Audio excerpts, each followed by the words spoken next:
Hi, I'm Michael Killen, and I'm the host of a television show called The Killen Report, and about 50 stations in the United States air this show. Also, I'm a radio talk show on KZSU Stanford Radio 90.1 FM.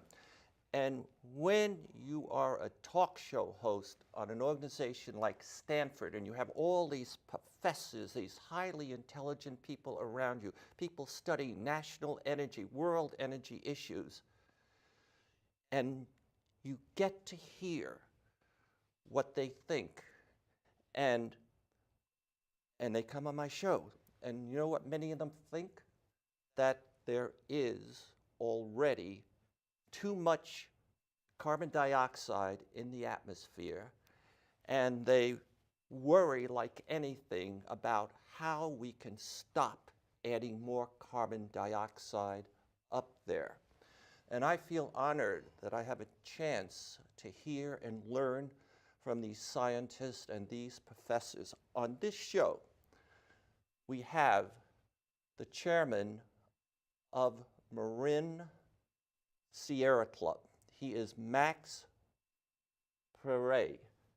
Did I pronounce it right? You did, Max Perrey, yes. And also on this show, we have Arthur Burtist, and he is the CEO of a company that also recognizes what my buddies and friends and colleagues at Stanford recognize, that we have to stop putting more carbon dioxide up there, and we're entering a period right now where there's an increasing awareness among the people who study these topics that we have to start thinking of pulling the carbon down.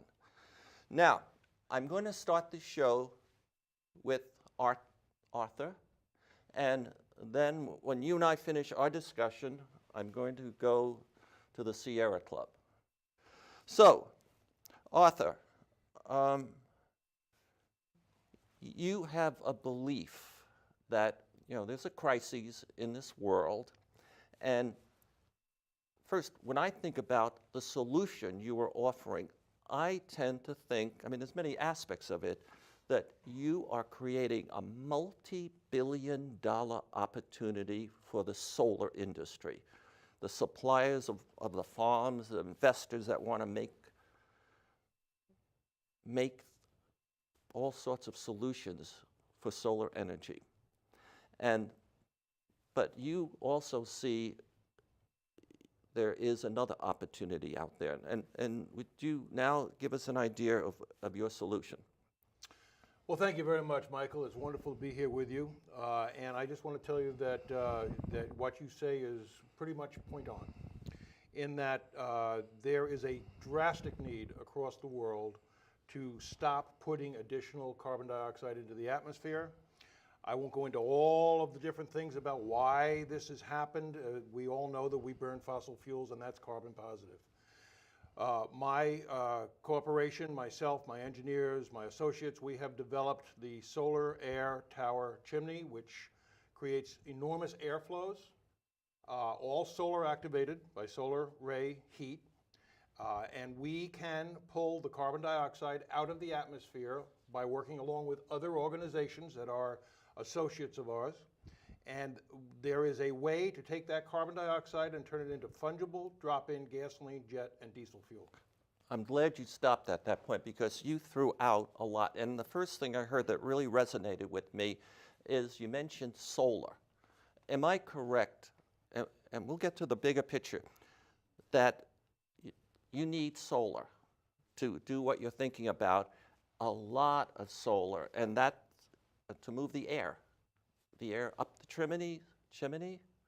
Okay. And then also, I have a feeling that you are taking on a challenge that is very important, and that you need some of the biggest players, some of the most important, powerful investors in the world today to help you bring forward, be part of a solution of pulling down the carbon dioxide. And later maybe we can talk about the money that can be made, the other products and services that can be. So who are the biggest players in the world that you think should be involved, and maybe some of them are involved, in direct air capture, the drawing down of carbon dioxide? Well, Michael, I'm going to go to a sheet that I have because I don't always remember everybody's name, but I do have them listed here. And I know that John Reisman, Bill and Melinda Gates, Mark Zuckerberg, Elon Musk, and many others, Richard Branson, Al Gore, Bill and Hillary Clinton, they're all people who are very concerned about what's happening in our climate. You have a sense that they already know too much is going up right now, and we may have slowed it a little bit in the United States maybe, but worldwide it's going up, and they have a sense there's too much up there. Correct.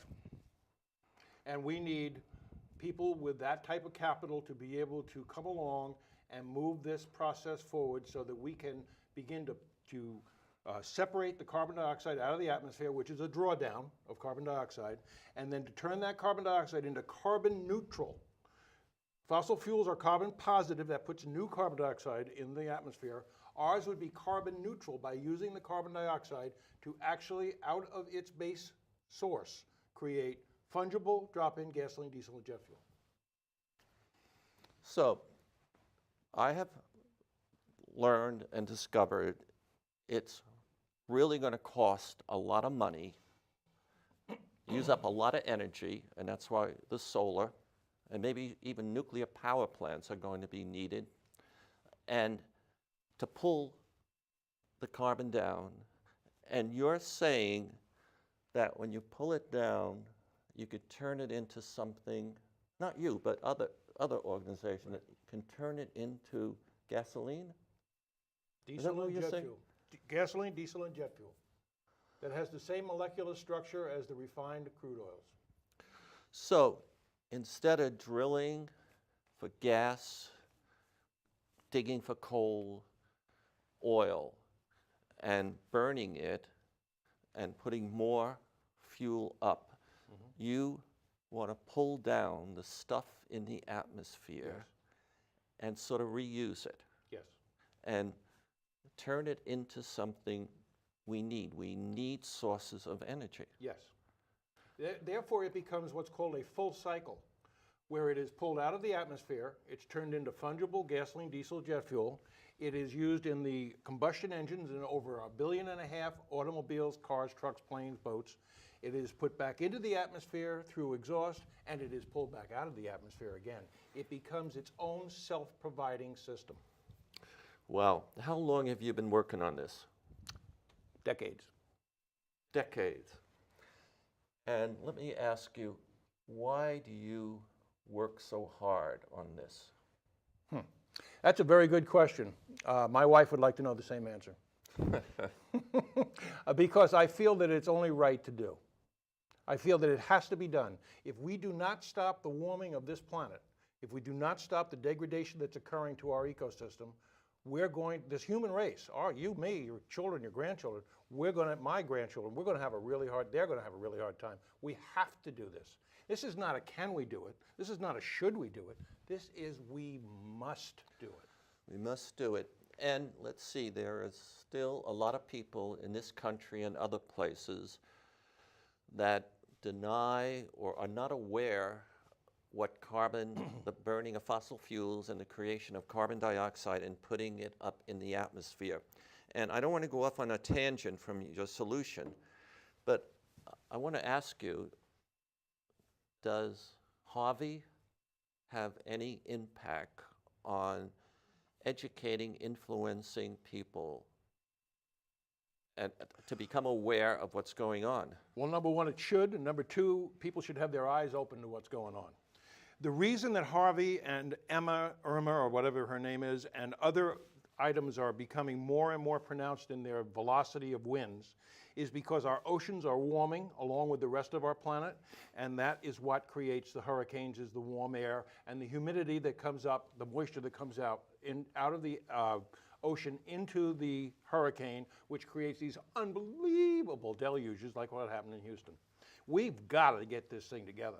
If we don't, we're going to die. So, and where do you come from? New York. Where do you come from as a profession that has helped you gain the insights and I'd like to know what part of the solution do you provide? This part of the solution that we provide is a massive volume of air movement that's all solar powered. And we can move the air, and once we can move the air, we can get the things out of the air, such as carbon dioxide, that are necessary to pull out of the air to thwart the global warming that's occurring. And my background is chimney design and building chimneys and all kinds of other masonry and concrete structures. That's my background. And I still own my own construction company that is operating.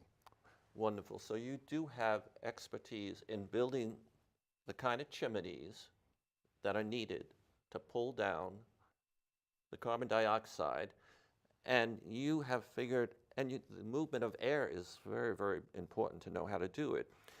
You're an expert in the movement of air. Yes. Would that be correct? Yes, I can say that for sure.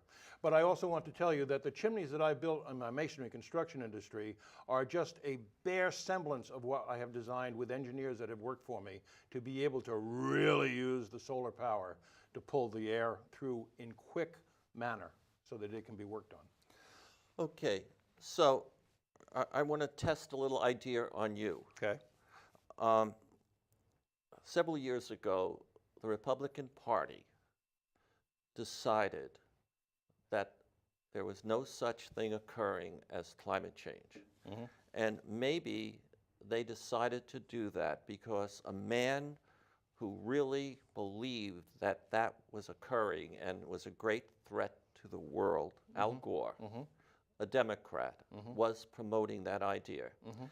And I think the Republican Party decided to attack him, mm-hmm. attack his ideas, and many people in the Republican Party and outside of the Republican Party, and I believe all of them are very fine people, they bought in to what they heard. Yeah. The red meat that Al Gore was just some weirdo. Mm-hmm. And they have now they really believe, many of the voters out there, that climate change is something the scientists are promoting and maybe government officials are promoting for them to make work and get money and whatever, and maybe to control us. So now I'd like to ask you, would it be a good idea we stop talking about climate change and instead, since horrific weather events are on everyone's mind right now, and weather events are nothing more, accumulation of them over time is climate. Mm-hmm. Should we now, to get the Republican Party and maybe the President of the United States, if we started to talk about weather, mm-hmm. would that, and Irma, Sandy, Harvey are fine examples for them to say, well, there's new data about the threat of horrific weather. Maybe the Republican Party would then feel there was a way for them to move forward and support solutions that are causing those horrific weather events. Mm-hmm. What do you think? I think you're correct. And I wish that there were some way that we could more noticeably prove the situation of by scientific events and scientific research, prove the situation that because of the warming of the ocean, we're creating more and more weather patterns and bigger and badder, if I could use that term, weather patterns. And if people, I don't care whether you're Republican, Independent, I don't care who, what, where. All it is people have to look at this and realize that the world is changing climate-wise. And we believe, myself, many people that I associate with, believe, and many other people besides who I'm with, believe that we can grab a hold of this and we can actually rectify it, and we can do it in a profitable, fun, if I could use that term because of a lot of business, great employment increase and socially positive manner. It's not impossible. The United States of America, I get a little teary when I talk about this. The United States of America, and other nations too, but the United States can do any darn thing that it wants to when it sets its mind to it. We could go to the moon. We could win World War II. We can do all kinds of things. We also can, along with other nations, stop our ecological downfall, which is in process. We can do it. That's wonderful. I was wondering if you could bring that list up again for a moment of those people. Certainly. And and before this show began, you asked me to try to help you find or reach some of these people. Yes. And, you know, I know of a few of them. And I remember meeting Bill Gates when he was about to release his first word processing package. Okay. Up in Seattle. I went and visited him. And I recall, and this is an anecdote, I asked him, how many of these are you going to sell? And he said about 100,000. What has he sold? 10 billion of them? Right. And so, you know, I really don't have contacts with Jerry Brown and Hillary, but as you go forward, if I can help you with any of these, and you want to say your list of names again, who you think Gavin Newsom, Jerry Brown, Justin Trudeau, the president of Canada, Emmanuel Macron, who is the president of France. Al Gore is on here, Richard Branson, Leonardo DiCaprio. But the main thing that I would hope that this program would do would possibly get someone to get in touch with me, because my corporate name, my email address, my telephone number, and my website is going to be on your film so people can see it. Some people can get in touch with me to help me make connection to these people. It's difficult. Well, that'll be up to them, of course. I'm going to ask Max Perrey, who is the chairman of the Marin Sierra Club, a couple of questions. We may come back to you. Okay. Max, how are you today? And this is the first time we've met. Nice to meet you, Michael, and thank you so much for having me on. Good. And I want to say, in a positive way, I chuckle about you. You are a doer, and you take initiative, and I think that's a fine quality. First of all, how long have you been the chairman of the Marin Sierra Club? Well, first I'll say that the Sierra Club, a lot of people know, is a national organization. So we have offices in every state in the country. We have chapters within each state. We're part of the SF Bay chapter of the Sierra Club. And within that, there's local groups. So here in Marin, we have a group with an executive committee of 11 people. I was elected to the executive committee 7.5 years ago, and I've been serving on that committee since then. For the last 1.5 years, I've been chair, and as the chair, I get to represent the group, get to serve on the regional executive committee, overseeing our various conservation and campaign-related issues. All right, I may come back to what are the duties, the mission, whatever, of the chairman of the Marin Sierra Club.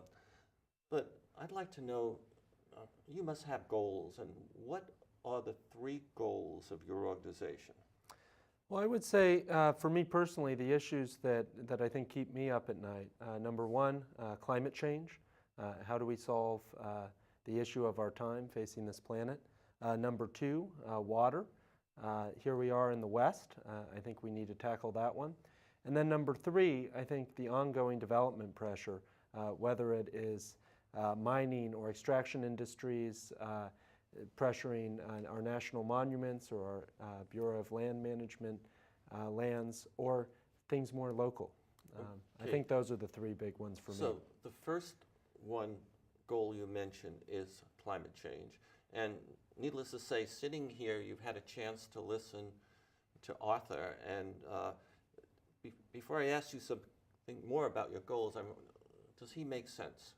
Does he speak your language? Yes, absolutely. I think, I appreciate all the work you're doing, Arthur. I think that, You know, Michael, I think it is the issue of our time. I mean, here we are in the United States, as Arthur said, you know, we can do anything we want. Okay. And I think that, you know, we have to figure this out. I think there's a lot of good people working on it. Arthur is one of them, and I think we need to all pull together and have a meeting of the minds and find solutions. Would you agree with two things? First of all, we have been in the period of sustainability, or the era of sustainability. I mean, everyone's talking about it for at least 10 years, okay? Would you agree you now hear resilience becoming, that we're entering the era of resilience, you know, preparing for the hits and to be spring? Was that okay? That's agreeable with you? Absolutely. I'll just add one thing to what you said there.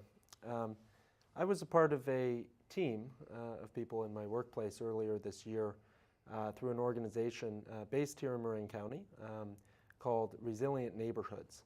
And the idea of resilient neighborhoods is that you put yourself on a climate diet, similar to Weight Watchers, where you're reducing your carbon footprint, but then you're also building community, and you're figuring out how can I be more resilient in my life, prepare for natural disaster, and adapt my community for sea level rise and other impacts of climate change. All right, now I'd like to go to your first goal, which is climate change.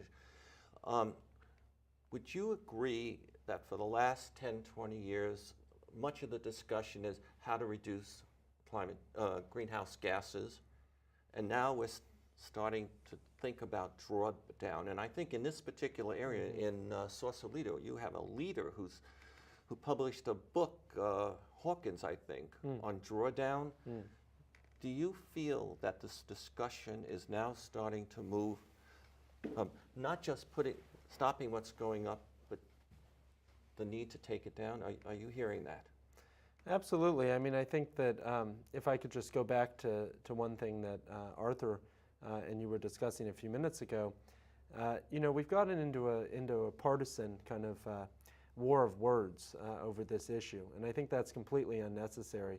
The Sierra Club in the past has endorsed many Republicans, including Pete Wilson, for governor. I probably would not have voted for Pete Wilson myself if I was of voting age at the time, but the Sierra Club saw him as someone who they could work with and someone who was okay on the environment. Margaret Thatcher gave a speech about the impending issue of climate change when she was prime minister. That was 3 decades ago. Yeah. And so there's no reason why I think you need to have this partisan debate where you have ideologues on somehow a partisan divide. I think you can actually have a situation where hopefully Republicans can come into the mix and actually work on solutions. They might be different solutions than Democrats come up with, but at least if we can agree on the facts and agree on the problem, we can then work towards those. Now, we don't have a lot of time, but you have a goal. Can you, for climate change, doing something with climate, one policy, one strategy that your organization is promoting to help reduce the threat of climate change? Just one. So we have a national campaign called Ready for 100, which is getting ready for 100% renewable energy. And communities all across the United States are adopting this as a goal. And then once the goal is adopted, the hope is that that community, whether it's a city or a county or a state, can then work towards solutions to get to that goal. Here in Marin County, we're very lucky in that we have California's first community choice aggregation program, MCE, and they have an option where consumers, whether a business or a government agency or a homeowner, can opt in for 100% renewable energy with a program called Deep Green. And so having similar programs of that nature in other communities, I think, can help us get there. Okay. You said your second goal is water, and I could say, are you worried about the water? You have the bay, part of the bay, or a tributary right here, and is it sea level rise that you're concerned about, or is it the quality of the water, the safety, you know, it's good for us, or is it having water itself? Well, I think all of those are big issues. I think sea level rise, of course, is connected with adapting to climate change. I think what I was talking about in terms of a goal or in terms of an issue that is of a big focus or should be is preparing for drought scenarios and figuring out how are we going to survive in the state with population growth where we can actually reduce the water use per person, where we can use new technology like gray water or older technology like rainwater catchment systems to augment the supply. And then how do we figure out the issue of agriculture and industry that need water, but maybe don't need to use as much as they've used historically. And I think there's a lot of different solutions there, but I think looking to what other communities have done in places like Australia, places like Arizona, and other places in the West, I think that there's a lot of solutions there. Gray water is just one of them, but one that I've looked into. So your goal with respect to water is to try to make sure the people, the farmers, consumers, everyone has access to as much water as they need. That would be correct? That would be correct, but also recognizing that maybe individuals, businesses, government agencies don't need as much as they've historically used. I think that there's things such as recycled water or gray water or rainwater catchment, which is more about how can we most efficiently use the water that we have, and then with the leftover water, how can we use that to replenish our streams and benefit the fish in those streams, including coho salmon, which of course is an endangered species here in Marin.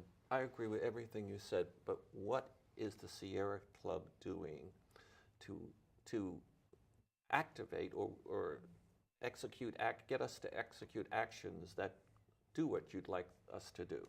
Sure. So we have a number of committees at every level of the club. We have a very active water committee at the SF Bay chapter. It's one of our most active committees.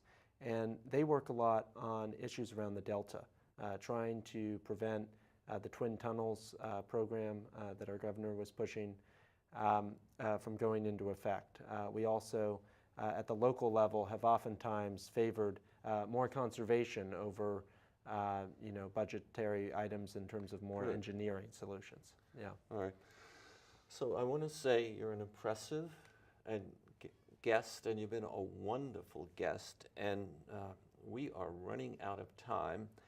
And your your growth problems here with housing and all that stuff, I think we'll have to leave for another day. And so Max Perrey, chairman of the Marin Sierra Club.